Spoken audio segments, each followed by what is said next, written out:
a conversation. And since I am screen sharing, I won't necessarily have the chat box pulled up, but Mike will let me know if anyone does have a question. So as Mike mentioned, my name is Angie Arteaga, and I am the internship career counselor here at the Career Center. I am a new mom, as I said. I have a little boy who is 5 months old, and this topic is actually pretty close to me because it's something that I've been having to deal with the last couple months. This is my first child, and we wanted to make sure that I was fully prepared to go back to work, which was a hard thing to do. And it's something that I navigated with different mentors and different professionals and was able to kind of gather some advice for myself. And I figured it would be nice to pass it on to some alumni. And when alumni decided to ask me to present upon this, I was really excited. By no means am I an expert on this. I fully acknowledge that, but I figured any kind of information to pass on and kind of advice would be helpful for anyone in this field because, as you all know, parenting is not easy and there is no cookie cutter, especially when you are a working parent. So overview today, so we're going to talk a little bit about work-life balance. Obviously, we know that that's not the easiest thing, but we're going to talk about how you can make it somewhat easier. Also about being a working parent because it is a different type of profession. It's a different type of professional, and it takes a certain type of person to be able to do it successfully in and out of the home. Obviously, some myths, we hear these all the time, so I'm going to talk about them and kind of talk about how to combat these myths and obviously prove that they are wrong. Also, transitioning back, I think a lot of the apprehension and the issues that we have regarding work-life balance being a parent has to do with transitioning back into the work. And then last but not least, resources, not necessarily resources I use for this presentation, but some resources, as a career counselor, as well as a working mom that I feel that people should be aware of when we are talking about this topic. So I felt that this picture was kind of reminiscent of my experience, and I thought it was a really good picture to showcase because it shows kind of what we have to do as working parents. Now, I acknowledge, obviously, I'm talking from a one-sided perspective. I try my best to look at both sides of, gender roles when it comes to talking about this situation, but obviously the mother side of the role is what's closest to me and what I can speak on the most. So I apologize if there are some, dads in here that it may be a little bit skewed, but I'm going to try my best. So again, feel free to chime in if you all have any advice as well. So with this picture, like I said, I thought it mentioned it was pretty good, right? On one hand, you're trying to be a professional. On the other hand, you're trying to be a parent. I know for me, something that was really hard was the mom guilt, right? Me wanting to come back to my profession because it's something that I worked so hard on throughout my whole entire life, but also wanting to stay home with my son and watch him grow and raise him the way I want to. So that's something that I experience every day, and it doesn't go away. But it has gotten easier over the past 2 months now that I have been back at work and I've been learning how to balance it a little better, but it is there. And I think that's half the battle, is just acknowledging that guilt is real, but not letting it overtake you when you're with your child or when you're at work. It's also nice because I do have a lot of support from my partner as well as my family. I know that I'm very blessed in that aspect, and a lot of people don't have that.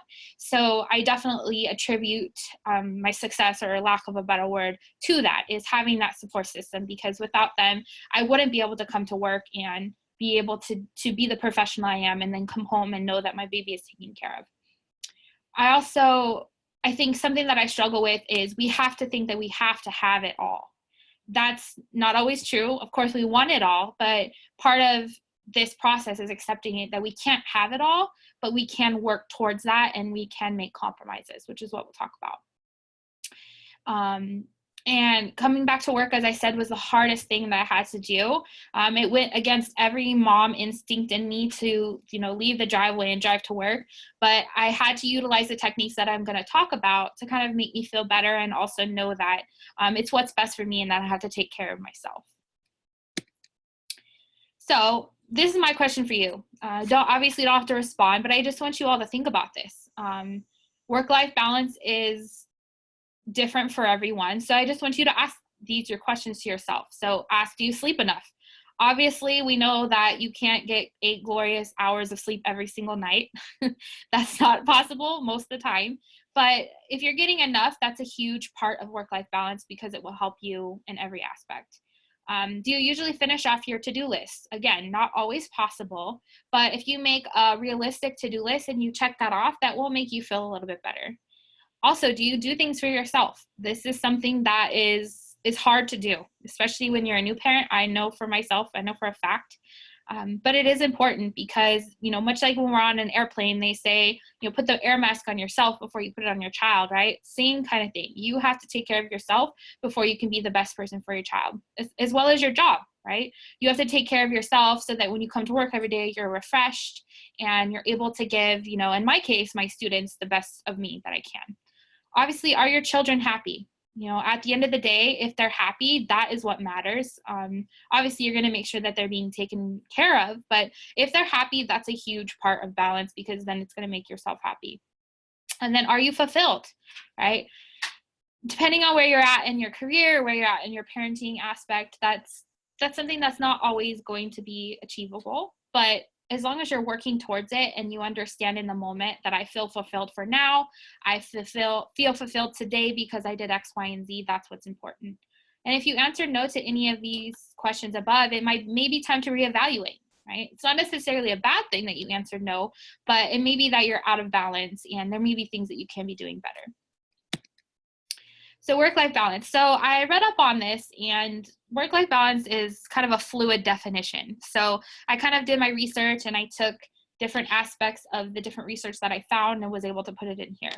And there was a study by EY, and it said that 3/4 of full-time working parents felt that having a child impacted their work situation. And that's not necessarily always a negative thing. It can mean that it just impacted it in general. And I know for me, that is definitely the situation.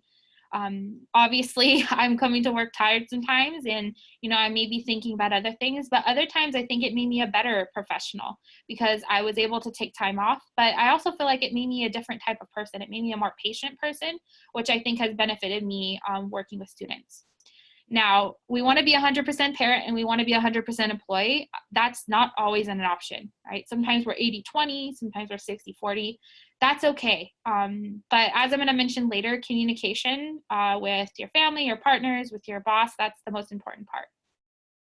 And work-life balance, right? So it does not always mean that there's an equal balance across all aspects of life, right? So, sometimes you may be feeling down or there's some days that you're going to have a really long day at work. It's okay, as long as that's not every single day. And, sometimes your children are going to be sick. That's okay too. And you're going to have to take time away from work. But again, it's all about communication. And then optimum balance can fluctuate over time. So as I mentioned before, 80-20, that's a very real thing to do. And making sure that you are taking into account that balance and what you need as a professional and as a parent and balancing that. And then there's no one size fits all. Again, I may feel like balance for me is, being able to be home at 5 every day or wake up at, 5 o'clock in the morning to work out, but that may be too much for another person. Again, you have to evaluate what works for you and how you feel fulfilled and answer all those questions in a positive way. And that's what it's about. So it's about maintaining harmony, which calls for give and take, right? So I know sometimes my partner has to work late and that's okay. And I know for me, then that I have to be that 100% parent at that point. But I also know later that I'm going to have to work late or I'm going to have to come to work early and then he's going to have to be 100% parent. So it's all about give and take and figuring out what that looks like. And I put this little meme at the bottom because I think everyone is guilty of this. So I'm leaving work to go home and check work email, right? I try my best not to do this, but hey, it's a reality and it happens. All about balance. So being a working parent. So there are benefits and challenges, as we talked about before. So I just listed some of the benefits and challenges that I've experienced, that my coworkers have experienced, and that I've had others tell me that they've experienced because I've sought out different support groups from people who are in the same situation, and these are things that I've heard. So one benefit is adult engagement. I know for me, when I came back to work, it was kind of nice to, talk to my coworkers again about things that I'm passionate about, giving students career counseling. That to me kind of helped me recharge and, hang out with other adults, right? I love hanging out with the baby, but it is nice to hang out with adults too. Obviously working towards a career goal. So this is something that's important to me. I've worked so hard for, 30 years of my life to be where I am today. And I wouldn't be doing this career if it wasn't something that I like to do. And obviously I'd like to move up someday. So that's a benefit, obviously. And then providing for your family. At the end of the day, we work to make money, and having a family is not cheap. So definitely being a working parent helps you provide. And then last but not least is being a role model. This is something that has helped me transition back, is knowing that I'm going to be able to show my son that I am a working professional and that I take it seriously and that I have good work ethic. Because I think at the end of the day, we all want to show our son or our children what good work ethic is, and it's a good life skill to teach them. And by being a working parent, it's somewhat showing them that, as long as you're exhibiting it in the best way. And then some challenges, right? Parental guilt, as I mentioned before, that is a hard thing. And that's probably the hardest thing I deal with every single day, is leaving him at home. But I have to think about these benefits, and I have to tell myself that every day, and, just make my time with him the most that I can. Compartmentalization and leaving work at work. This is hard.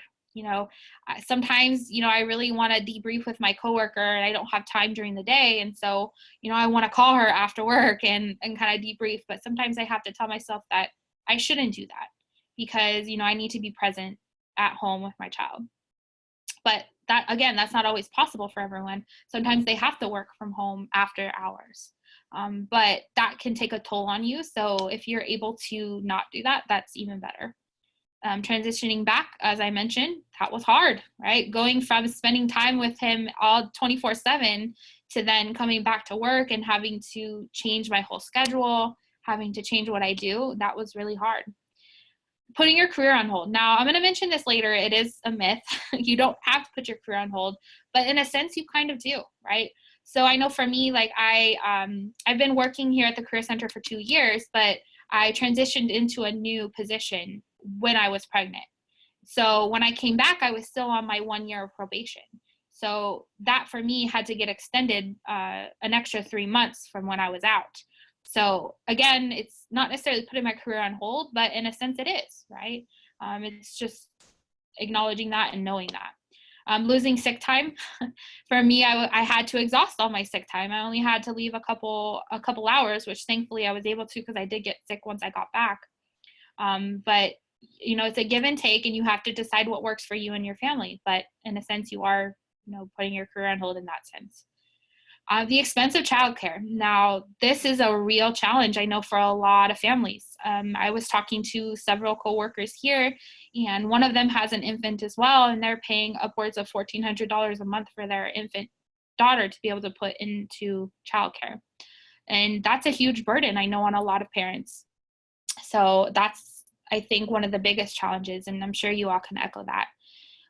Long days and exhaustion. I know this is something that I really struggled with in the beginning, was, having to wake up early to make sure that, his needs are met and being taken care of before then I can get ready for work, then going to work, coming home, having to do that, and not being able to always, wind down because you have to be a parent once you get home, right? It's your first job, what you have to do. And then obviously lack of partner and family support. I know that that's a real thing, and some families struggle with that, and it's a huge benefit for me, but I don't think that I would be able to do that if I didn't have that. So it is a challenge, and hopefully it's not a challenge for you, but it is a real thing. So some strategies for overcoming these challenges. So as you can see in my little picture, you cannot drink from an empty cup. Much like on the plane, right? As I gave that analogy before, you need to put your air mask on before your child. So you always need to make sure that you're filling up your cup as much as you can so that you could be the best for your children. So strategies for overcoming these challenges. So communication, I mentioned this before. You have to have this at work and at home, right? And this starts from the minute that you tell your supervisor that you're expecting a child. Planning that out with them, letting them know what your plan is. That's a huge thing of making sure that when you come back, things are somewhat decent. And then obviously at home, talking about, struggles, talking about, who's going to pick up the child, who's going to feed the child, what you're going to do the following day or the weekend. It's very important because without this communication, there can be misunderstandings, which can lead to some other problems. So that's a huge strategy for that. Create a plan. Now, I know everyone's not planners. For me, I'm a huge planner. So I was able to talk with my boss and create a plan of when I was going to come back, how I was going to transition back into my counseling appointments, how I was going to transition back into my liaison roles with different people here at Cal State San Bernardino. And that made me feel a little bit better. And I was able to know that when I left, everything was being taken care of and that I could just pick up when I got back. Obviously, it wasn't that clean. There were some struggles, but I think making a plan helped with that. And then multitask. Now, I struggled to put this one on here because not everyone can multitask, and it's not always a good idea to multitask. However, for me, it helps me because at work, I can multitask and get things done. So for instance, I'm a nursing mother. So when I'm at work, I have blocked out times on my work calendar where I can pump, and I'm also working at the same time on my computer. So for me, that worked and made me feel better about the situation, and my boss was totally on board with that. Now, I don't recommend multitasking when you're with your child because your child deserves your full attention. However, I do know that that's not always possible, and you do have to multitask. But for me, that's what works, and I try not to do it with my child. Self-care. So when possible and when you can, this is very important. So for me, this looks like, taking a day, a spa day if possible. Or for me, it's just going for a walk. It's going to look different for every person, but identifying what makes you feel fulfilled and what fills up your cup, that's important to do, whether that's weekly or monthly or whenever you can, because that's really going to help you feel a little bit better about the situation. And joining support groups. This was something that really, really helped me. Not only did I join a support group at work, but I also have different support groups on Facebook, believe it or not. For me, those actually turned out to be really nice because I was able to get insight from other parents as a first-time mom and really be able to get some insight on different topics, especially going back to work. So I think we might have a question. So what are some of your outlets? Ways to leave work at work? That's a really great question. Something that I do is I make a task list. So if I don't finish something in the day, I write it on a sticky note and I put it on my computer monitor. And for me, physically writing it down and knowing it's out of my head and leaving it on the computer, that helps me leave work at work. Another thing is creating boundaries. So if you have your email on your phone, try not to have it on your phone so that you're not tempted to go check that email, right? Another thing is setting those boundaries with your boss, right? If you're fortunate enough to have a job like I do, I have to tell my boss, look, I don't want to be emailed after hours. I don't want to take phone calls. And I work as hard as I can from 8 to 5, and I told her that, and she was respectful, luckily. But you have to learn how to create those boundaries. So those are some of the ways that I do it. Feel free to chime in for other people if they have other strategies. Hopefully that answers your question. And then obviously being present. Now, this is hard, especially, our office was going through some transition when I came back, and I was trying to deal with not only transitioning back as a parent, but processing those transitions. So I would find myself at home, like thinking about what's going to happen at work, tomorrow. And I had to tell myself I can't, right? My son's only going to be small for so long and he's growing so fast already. I need to make sure that I am present at home so that I can give him my full attention, but then also present at work. And this is something that I struggle with every day. I want to, ask the person who's taking care of our child, how is everything going? But I know that that's not always something that I should be doing because that's taking away from time at work. So wherever you are in the here and now, being present is the best thing that you can do for yourself. Obviously, find quality childcare. Now, I think this will help a little bit with the guilt. Finding a place or someone that can take care of your child so you don't have to necessarily worry. For me, I heard some horror stories about some things, and I had to quit listening to that because it was tearing me up to hear these things about children not being taken care of properly. So do your research, find what works for you, find the best place that you can so that you don't have to worry. And then make mornings easier. This is something that I really struggle with at first. As you can see, all of these things are from personal experience, as you can tell, but making mornings easier. So if you can, make coffee at night so that it's, turns on in the morning. If you can make your lunch at night, or have your partner do it if possible. Have everything ready by the door so that you don't forget it at night. So that in the morning, if you happen to wake up late, or, your child, you have to give them a bath all of a sudden, because we know how that happens. You still have everything ready and you're setting yourself up for success. That's the best thing.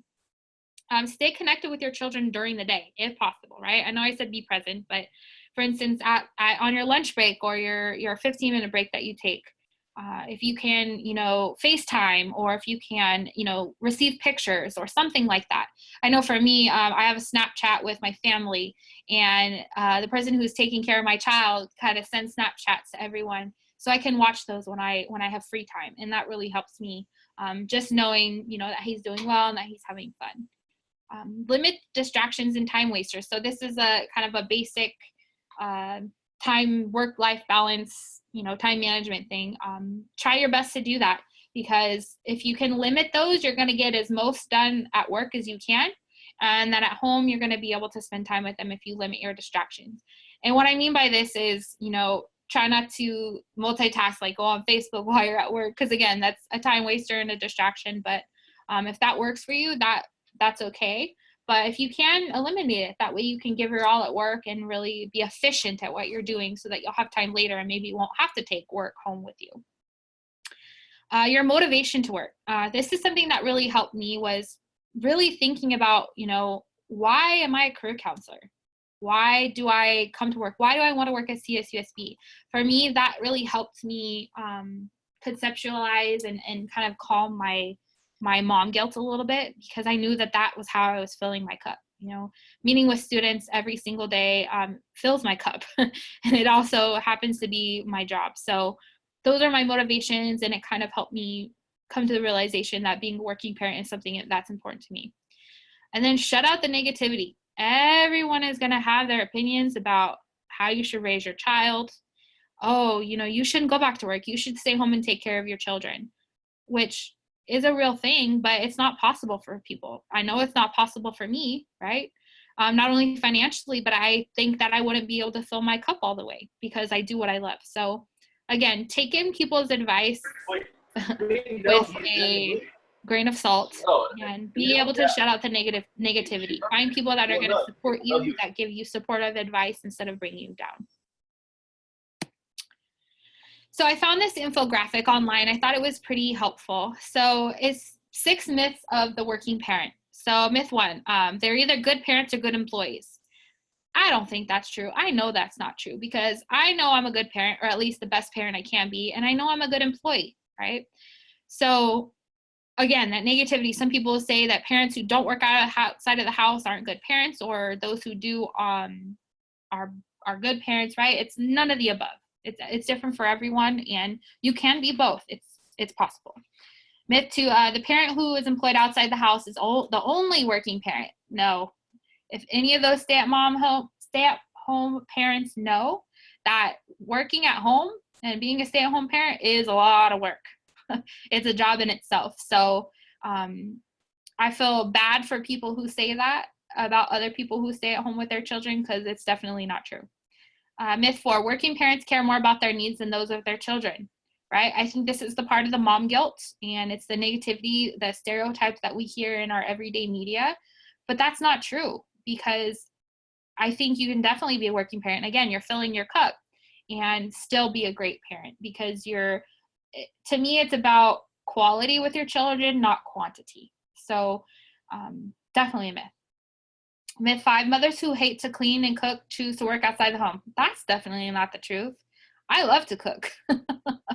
And I think that that's just not true in general. I don't even have to go there, I don't think. Parents who work do not spend enough time with their children on homework or other projects. I know that's definitely not true. Both of my parents worked when I was a child, and they helped me on projects all the time. Again, it's just about how you organize your life and you doing what's best for you. And last, work should be the responsibility of the man in the house, right? Definitely not, right?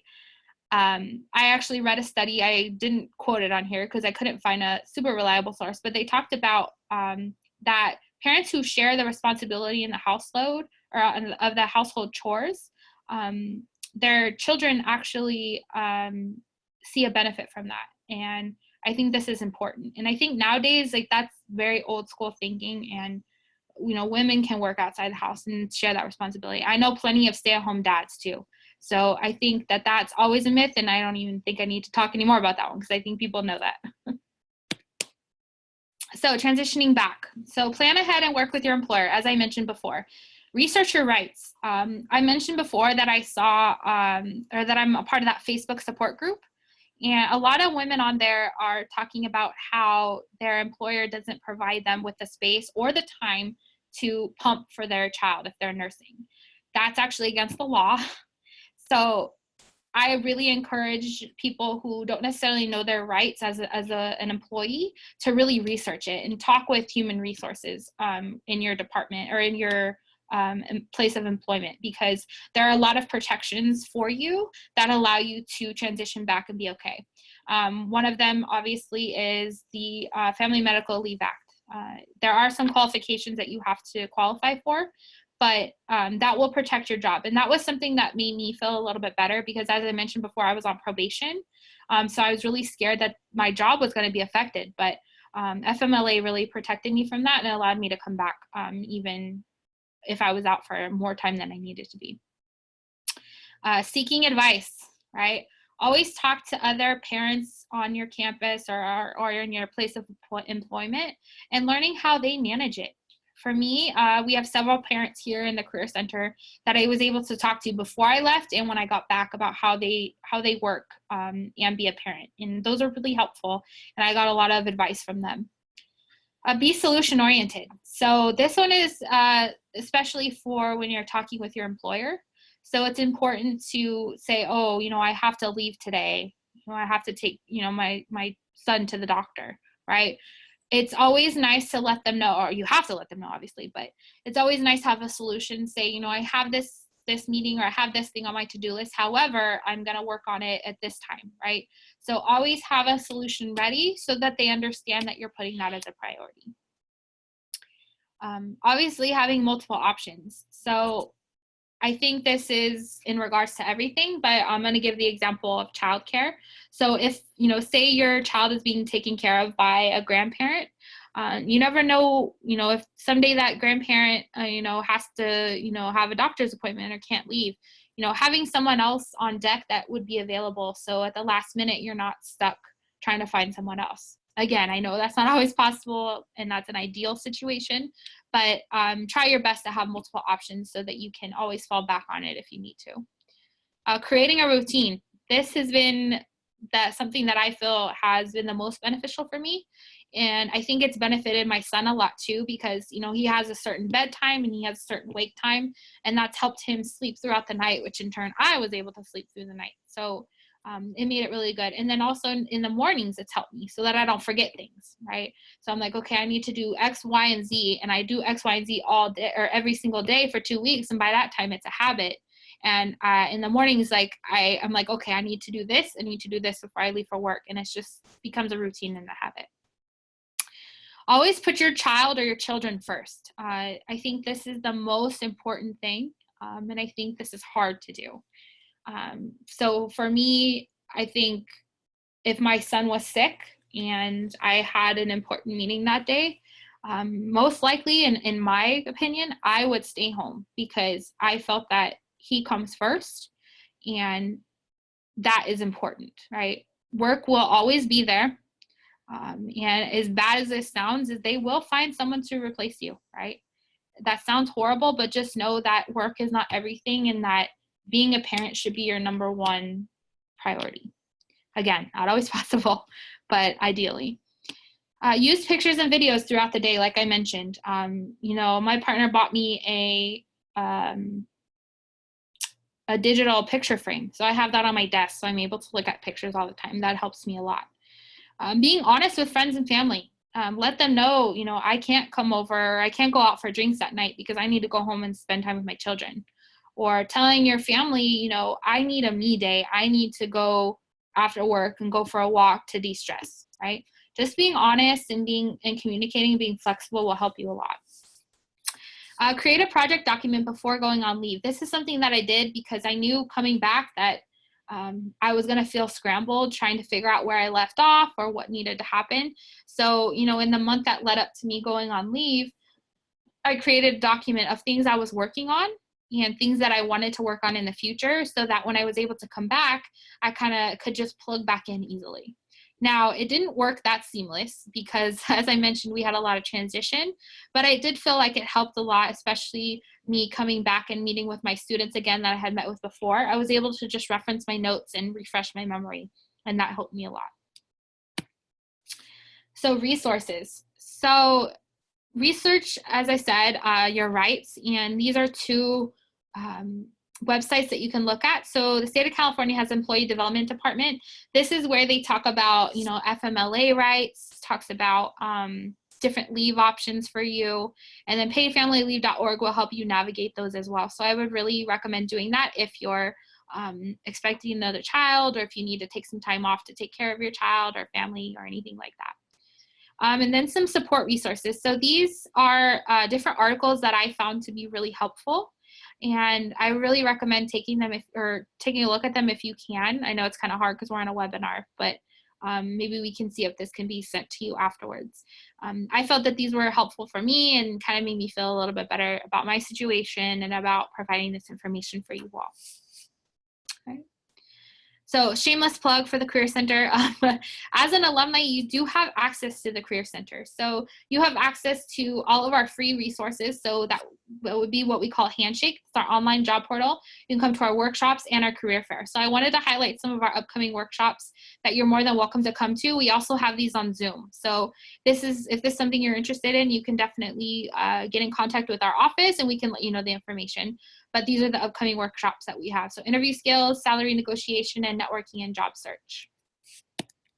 And then here's our upcoming job fairs. So next week we have a Stay Local job fair. So we have Inland Empire specific employers coming here to recruit students and alumni. So if you're interested in that, again, feel free to go on Handshake or contact our office and we can give you some more information. And then we have a nursing fair and a summer part-time job fair. So feel free to come out and take a look. We also have Palm Desert events, as you can see, on May 23rd. And again, here's our contact information. You can always come visit us or give us a call if you have any questions, or if you want to touch base with me about anything that we covered today, or even just as a working parent. I'd love to talk to people and, you know, get advice from them as well. So feel free to let me know if you have any questions.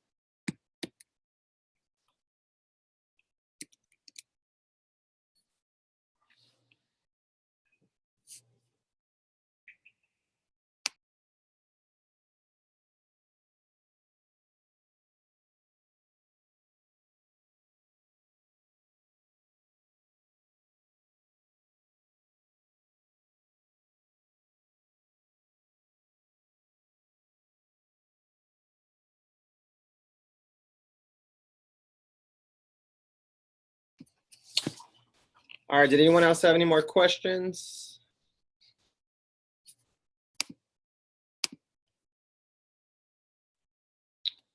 You can go ahead and type them in the box if you do. Well, just right now, we'd like to thank Angie for presenting for us for the through our alumni workshops. Also wanted to let you know that we'll be emailing you a survey shortly. If you could please fill that out so we can help improve our workshops in the future and topics you might be interested in. We also have a few upcoming events. We do have another workshop coming up on May 12th. This will be an in-person workshop. There's more information on our website, alumni.tsusb.edu. A couple other events we're kind of highlighting today. We do have a Alumni Day coming up. We're going to get some more information out to everybody shortly. We are just getting the details together and confirming everything. So you should be getting an email and we'll have full details on our website about the Dodger Day versus the Padres. We do have the date locked in. Other events to keep on your calendar for the future. We do have our homecoming celebration on October 27th. So please come out, enjoy the event. There's a lot of free food, games, and activities as well. For those of you who came a little bit late, my name is Mike. I am the new alumni engagement specialist. So if you do have any questions, feel free to contact our office. So here's our information for our main office. And also, if you do need to update any of your alumni contact information, please visit our website to do so. If there's no more questions, thank you for joining us. Look forward to seeing you at the next presentation.